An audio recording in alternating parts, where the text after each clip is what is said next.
You ask Tiger to solve. This deals with linear equations with one unknown. The final result is y equals 15. Let's solve it step by step.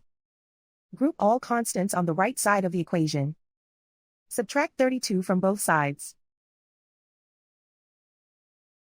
Group like terms. Simplify the arithmetic.